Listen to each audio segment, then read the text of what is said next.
Hoorah, Marines! I didn't hear you. Hoorah, Marines! God bless you, Marines. God bless you, Camp Pendleton. It is so much fun and such an honor to be out here to celebrate 250 years of United States Marines. Now, I gotta say, first of all, thank you to so many of the fine people who are here today who make this incredible event happen and who every day make our military the finest fighting force anywhere in the world. First of all, our great Secretary of War, Pete Hegseth, who gave a hell of a speech, if I might say so. Pete, where are you at?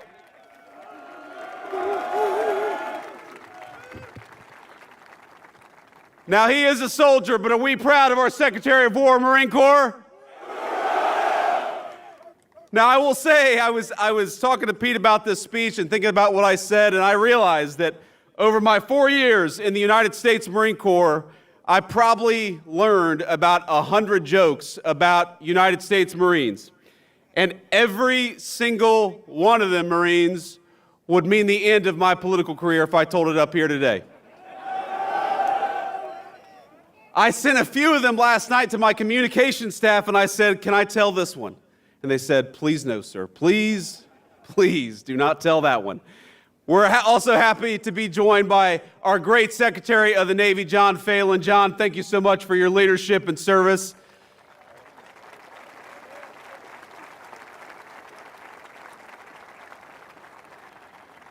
I got to give a shout out to my beautiful wife, our great Second Lady, Usha Vance, with the Marine Corps hat.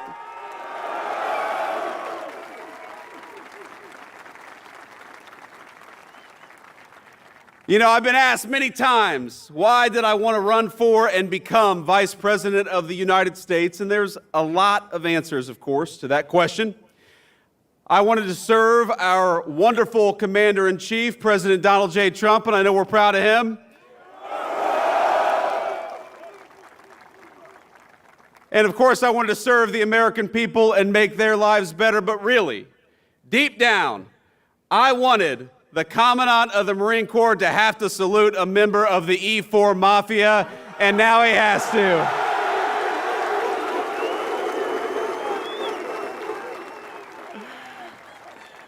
And Marines, we have a great Marine Corps Commandant in General Eric Smith. General, thank you so much for everything you do.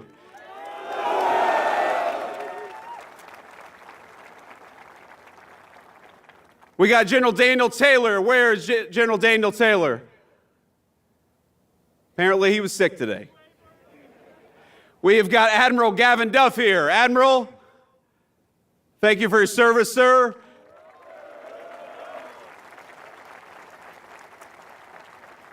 We have got Colonel John Caldwell and General Michael Nakanizi. Did I pronounce that right, General? There we go. I did okay. I'm the Vice President, so you can't tell me I'm wrong. And of course, Marines, I bring greetings today from our Commander-in-Chief, Donald J. Trump, and he wanted me to tell each and every single one of you that he's proud of you, that he loves you, and that despite the Schumer shutdown, he is going to do everything he can to make sure you get paid exactly as you deserve.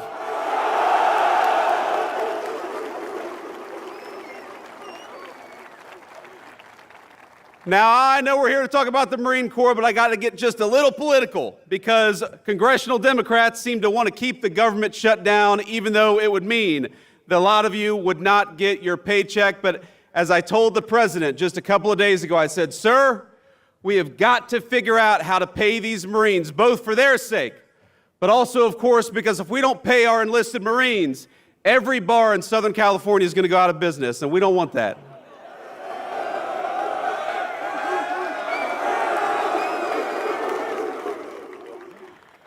Now, I've also got to give a special shout out to the incredible display that we saw earlier today. It made my heart sing as your Vice President, and it was a testament to the Corps' strength and unbeatable power. It reminded me why I am so proud to have worn the uniform, to be one among your ranks, and to be the very first vice president to have been a United States Marine.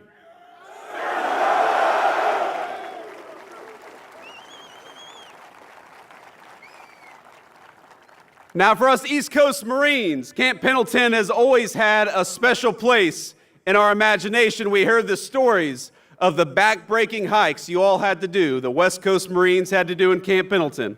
You know it? Us East Coast Marines, we had the sand fleas and you all had the hills. I don't know which was worse.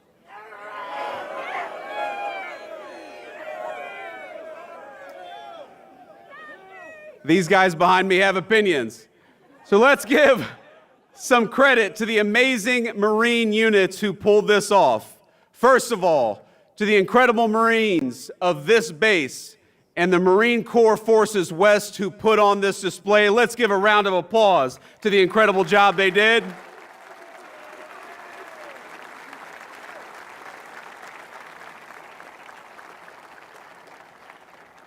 And I want to talk about some of those units because you all made me so proud. I know we must have some Marines from the 1st Marine Division. Where are you?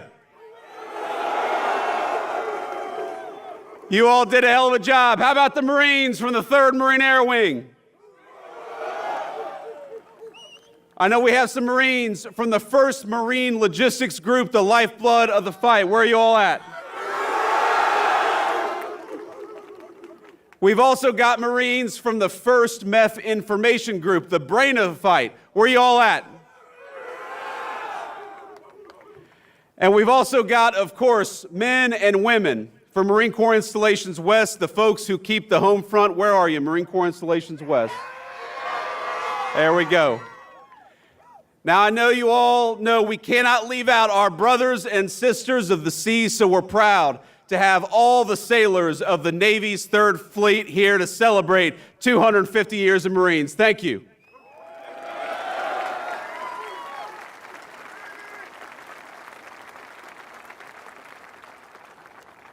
These sailors who go to war with us, they fight over the horizon. They stand shoulder to shoulder with Marines wherever the fight takes us.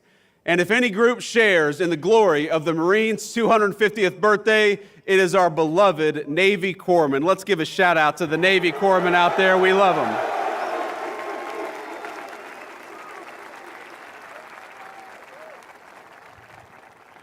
And I know every Marine has had the story of walking into a corpsman's office, barely alive, suffering the most severe illness you've suffered in your entire life, and they'll say, just go home, hydrate, and take 2 Motrin, and it'll work out just fine. So thank you to the corpsmen for taking care of us, but also toughening us up. And that's right, and a change of socks. A bottle of water, a change of socks, and 2 Motrin will fix any illness. So we are grateful, Marines, to be graced with the presence of some very special guests, people whose very lives contribute to the incredible Marine Corps legacy. Earlier, we all heard from Sergeant Dakota Meyer, who received the Medal of Honor in 2011 for extraordinary heroism in 2009. Are we proud of Sergeant Dakota Meyer? Yes, we are.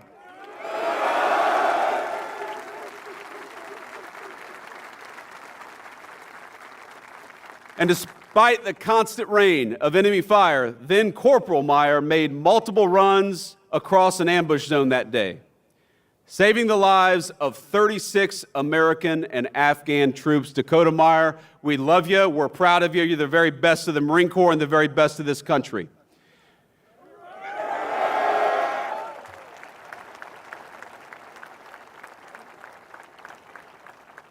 We are also honored to be joined by American hero Charles Cram, who was a Navy corpsman attached to the 5th Marine Division when it landed at Iwo Jima.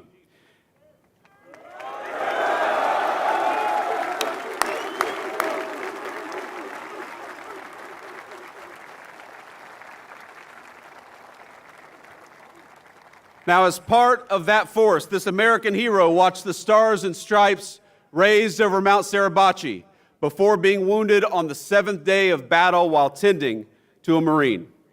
For his valor, he was awarded the Silver Star, the Bronze Star, and the Purple Heart. Sir, we love you. Thank you for your service.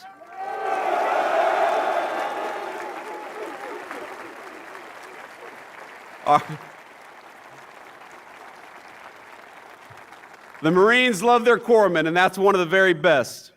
Another living legend we have with us today is Elmer Royce Williams, a naval aviator who, while on combat patrol in the Korean War, suddenly found himself up against 7 Soviet MiGs. Sir, thank you so much. God bless you, and thank you.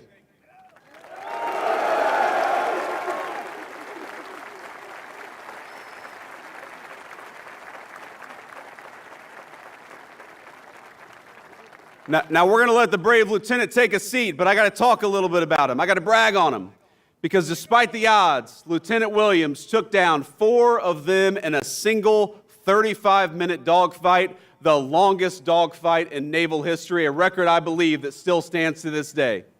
Hoorah!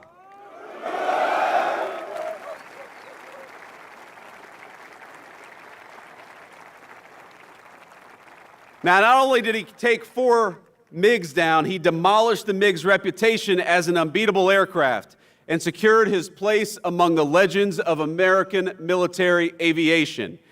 And if you notice, we just talked about a great Marine in ground combat, a great Marine in aviation combat, and a great Marine, or I should say a great Navy corpsman who helps out our Marines. In other words, Marines can kick ass in every theater of combat, and we do it every single day.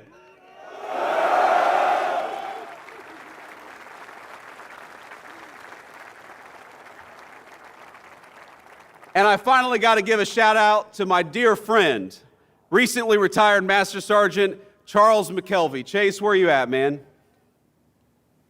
Love you. Oh, he's got a beard already. Look at that.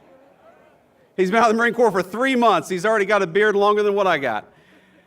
Now, Master Sergeant McKelvey and I served together at Cherry Point when we were both very young Marines, and we've been good friends ever since. I call him Chase.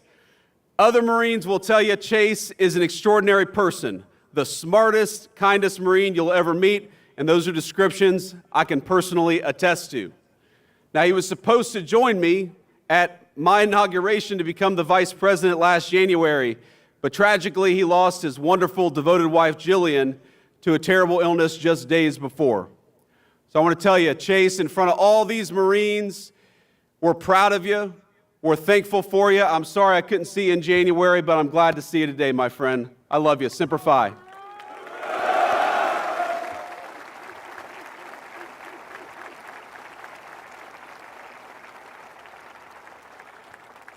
And finally, we are grateful to have all of you, whatever your rank, whatever your station in the Marine Corps, here at Camp Pendleton to commemorate this incredible 250th anniversary of our beloved Marine Corps. From these mountains and this water, Marines have deployed to every major fight of the last century, from island hopping across the Pacific to Vietnam's Hue City to Kuwait to Helmand and beyond. And standing here, you can feel the weight of that history. The generations upon generations of Americans who cut their teeth at this base before boarding ships and carrying the American flag into battle. But that's exactly what Marines do. For 2.5 centuries now, this beloved Corps has served as our nation's sharp edge, always forward deployed, always ready, and always faithful. My service in the Marine Corps was a huge part of my life. I would not be here today. I would not be the Vice President of the United States. I would not be the man I am today were it not for those 4 years that I served in the Marine Corps. Now, before I was enlisted, I was pretty terrified about the prospect of becoming a Marine. I'm sure that a lot of you can share that.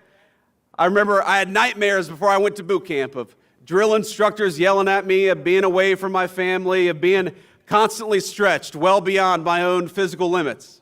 It's daunting stuff, as all of you know. And as anyone who survived boot camp can tell you, it's all real. But my cousin Rachel, in particular, one last shout out to a former Marine. In particular, she pushed me to do it. A veteran of the Corps herself, she got it. She understood what joining does for a young man or a young woman. So she pushed me to go and talk to a recruiter, which I did, and I will never forget that conversation. Because at no point did he try to sell me on the United States Marine Corps. He warned me, said, "You don't enlist in the Marine Corps to make money," and you all know that's exactly right. He said, "You might even go to war." This was back in 2003, right after we invaded Iraq. But what he did tell me is that enlisting in the Marines would teach me many things, including discipline and the virtue of leadership. And that was appealing to me, and I know it's appealing to Marines today and for every year of our 250-year history. Hoorah! But over the days that followed, what further dawned on me was that I needed to do this not just for me, but for the nation. My country needed me just as sure as the country needs each and every one of you today. The September 11th attacks had occurred barely a year earlier. And as I weighed what enlisting would mean, the crisis in Iraq was becoming a full-out war. So I made the call. As an 18-year-old senior in the state of Ohio, it was one of the first times in my life that I recall feeling like the country actually needed me. And when I realized I had a responsibility to something so much greater than myself or even my family, and I had an obligation to act on that feeling of duty. And I know that's something that animates every single one of you, whether you're a private or a general. That spirit of service has been the spirit of the Marine Corps for 2.5 centuries. So I just wanted to say, from the bottom of my heart, from one Marine to another, from the Vice President of the United States to the whole Marine Corps, thank you for your service. We are proud of you and proud of your service.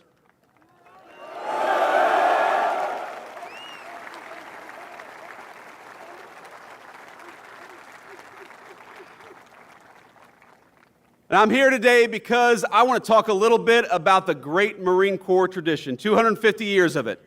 I want to talk about the tradition that all of us standing under this bright California sun, and man, it is bright, we all chose, however many years ago, to adopt that Marine Corps tradition as our own. A tradition in that just 3 short weeks will reach its 250th year. Now, as many of you in this audience know, the Corps found its origins in the autumn of 1775 in a venue may be familiar to you, a bar in Philadelphia called Tun Tavern. The very first bar in the United States of America that would come to regret serving United States Marines.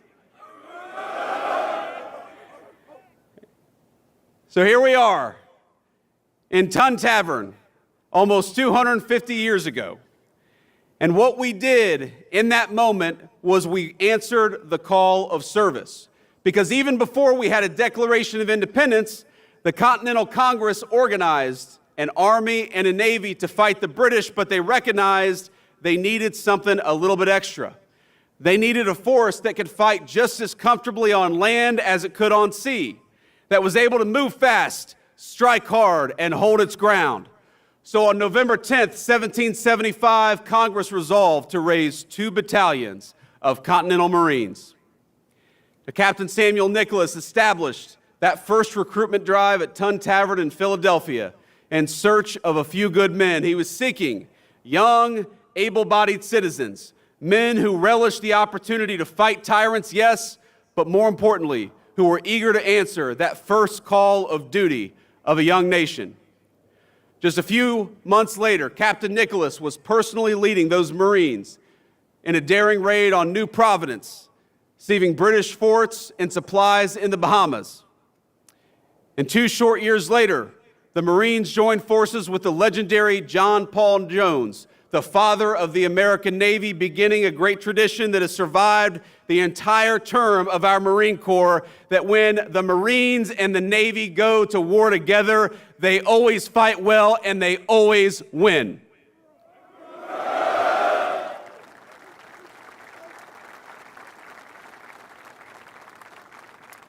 The War of Independence set a blueprint that Marines follow to this day. Boldness in action, unity in purpose, and a lightning readiness to go wherever the nation required. In battle after battle, the United States Marine Corps has broken the backs of empires, you've toppled tyrants, you've hanged pirates, and hunted down America's foes across the 7 seas. And Pete, turns out we're hunting some pirates today, aren't we?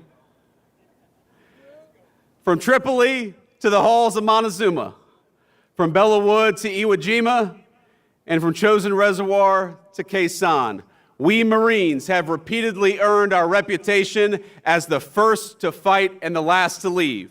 And as all of you know, that legacy only grew stronger after 9/11. Within weeks after the attack, the 15th Marine Expeditionary Unit, the 15th MEU, already forward deployed on September the 11th, helped launch the most ambitious amphibious assault in the history of the United States of America. And that's just how Marines are wired. No matter where, no matter when, the Corps will always uphold its reputation for discipline and for unshakable focus. Now, I always think back to what Army Major General Frank Lowe had to say this about the Corps in 1952. The safest place in Korea was right behind a platoon of Marines. Lord, how they could fight, and what a great testament to the United States Marine Corps.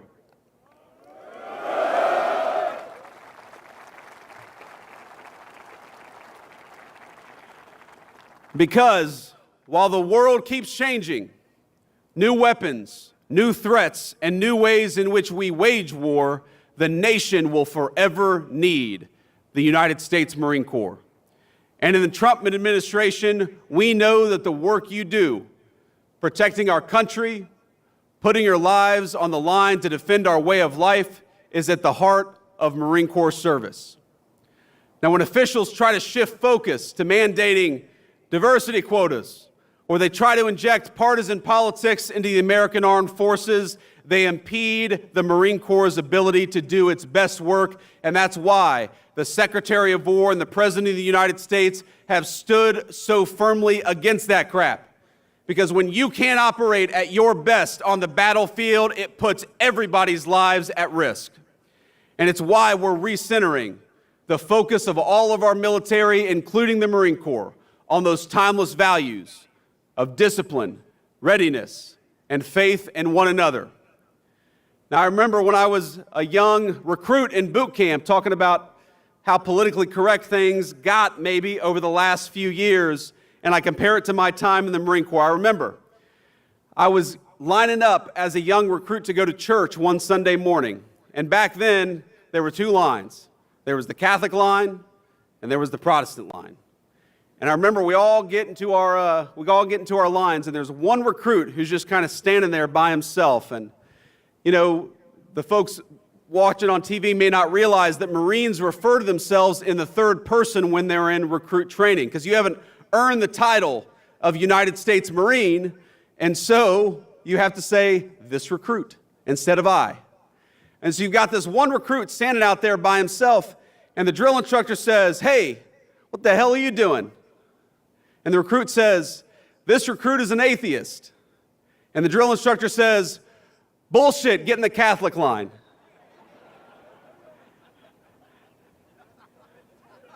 That didn't work in the Biden administration, Pete.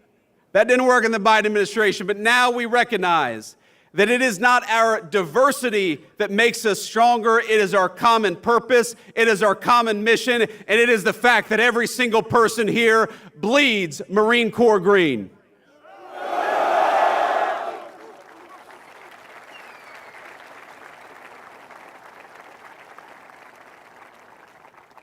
And I think that all of you should realize that from the President of the United States on down, this government is proud of you. It's proud of the tradition of the Marine Corps, and it's proud of the fact that that great tradition has custodians in each and every single person here, each and every single Marine who is serving today. And I hope that the proud Marine Corps tradition, you heard Pete talk about this, Chesty Puller, Dan Daly, John Basilone, all of these great Marine Corps heroes, they should inspire you through their action to be the very best Marine in the future that you can be. Now, I remember so many people who made my Marine Corps journey and made the country better in the process. I remember a gunnery sergeant who saved me from financial ruin. I was a young Lance Corporal, and I was going to go to an off-base car dealership and buy a used car with a low dealer-provided interest rate of 22%.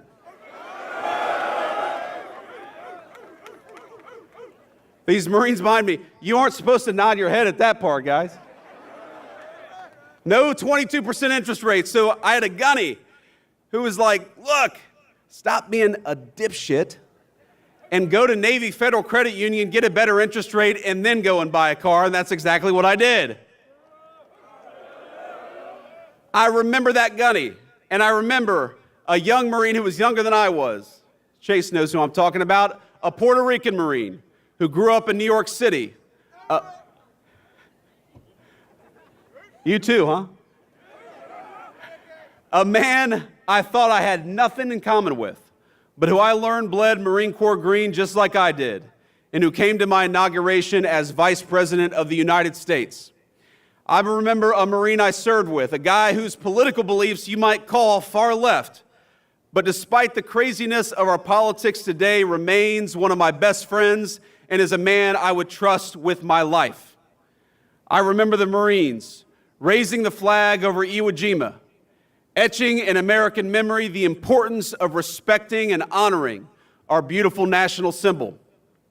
I remember all my friends from the Marines, men and women, some of whom retired and some of whom made the Marine Corps proud in the civilian world. I remember General Chuck Krulak, who I met at my cousin's boot camp graduation. He was the 31st Commandant of the Marine Corps, and I was probably 14 years old, and I was taller than he was. But he was tough as nails. I met him as Vice President, by the way, just a few months ago. He's still very short, and he's still tough as nails, and he still loves the Marine Corps as much as he did on his first day of service. Now, he had a phrase, I'm sure you guys have heard it. He said that the most important thing the Marine Corps does for this nation is to win battles and to make United States Marines. Today, we remember a fallen Marine from the 3rd Marine Air Wing who died not far from here on a training mission. He died so recently, as a matter of fact, I can't even say his name publicly, but I want all of us to know and send a message to his family that we remember them and we know that his Marine Corps service was not in vain. Let's give an hoorah for that fallen Marine.